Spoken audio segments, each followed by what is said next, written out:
Monsieur le Président, je n'ai pas entendu de réponse de la part du premier ministre. Le Canada est un des pays les plus vaccinés au monde. Près de 90 % des gens au Canada sont vaccinés, comme l'a dit le premier ministre. Est-ce que le premier ministre s'attend à ce que 100 % des Canadiens soient vaccinés pour commencer à penser à présenter un plan de réouverture de notre économie et mettre fin à l'obligation vaccinale, Monsieur le Président? La question est claire. Est-ce que c'est l'objectif du premier ministre d'attendre que 100 % des Canadiens soient vaccinés pour commencer à redonner de l'espoir aux gens? Oui ou non? Très honorable premier ministre. Monsieur le Président, le Parti conservateur du Canada a passé les 2 dernières semaines à approuver et à encourager ces barrages érigés à travers le pays. La chef du Parti conservateur et son équipe ont été les plus ardents porte-parole, allant même jusqu'à promouvoir le financement de ces barricades. Ces actions ont des conséquences désastreuses pour nos emplois, pour le commerce, pour les obstructions dans nos communautés, pour les familles. J'espère que le Parti conservateur va continuer avec sa position d'aujourd'hui et de continuer à appeler à une fin à ces barricades. L'honorable député de Mégantic-l'Érable. Merci beaucoup, Monsieur le Président, et j'espère que le premier ministre ne se cachera pas encore comme il l'a fait au cours des 2 dernières semaines et qu'il sera présent, Monsieur le Président, pour être en mesure de justement de parler et d'écouter et de faire en sorte qu'on puisse mettre fin à ces protestations. On veut la fin des protestations, on veut la fin des manifestations, mais on veut aussi que le premier ministre s'engage à présenter aux Canadiens et Canadiennes un plan. On veut que ce premier ministre fasse ce que tous les autres paliers de gouvernement ici au Canada ont déjà fait, présenter un plan de réouverture à la population. Pourquoi est-ce qu'il s'entête à refuser d'écouter les Canadiens et à présenter un plan et de redonner un peu d'espoir aux Canadiens, Monsieur le Président? Honorable premier ministre. Monsieur le Président, je suis très content d'entendre l'honorable député condamner et appeler à une fin à ces barricades aujourd'hui dans cette Chambre.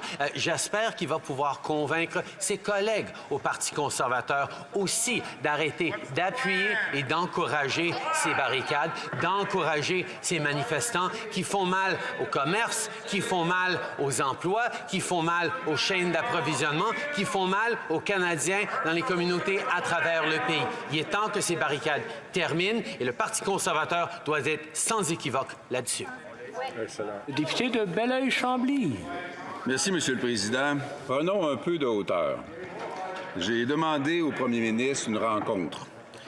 La chef de l'opposition officielle a demandé une convocation des chefs de parti.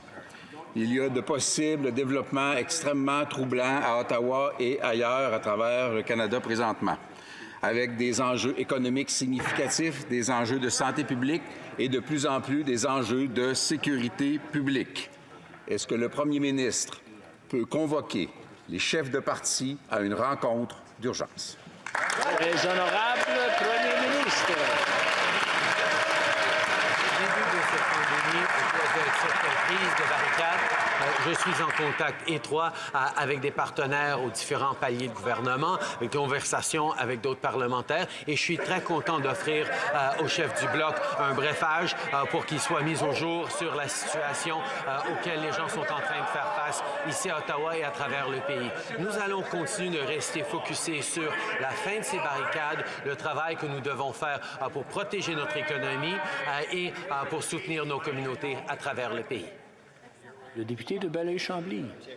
Le brefage que je souhaite implique la présence de la chef de l'opposition officielle, du chef de la troisième opposition, ma présence et, Monsieur le Premier ministre, la vôtre. Il y a des obstructions au service d'appel d'urgence à Ottawa. Il y a de l'obstruction de circulation autour de l'aéroport d'Ottawa. Il y a un arbre qui se creuse des racines et qui n'en sera que plus difficile à arracher. Un ami de mon père disait que j'étais pas assez fou pour mettre le feu, pas assez fou pour l'éteindre. Pas assez fin pour l'éteindre. Est-ce que le premier ministre veut éteindre le feu?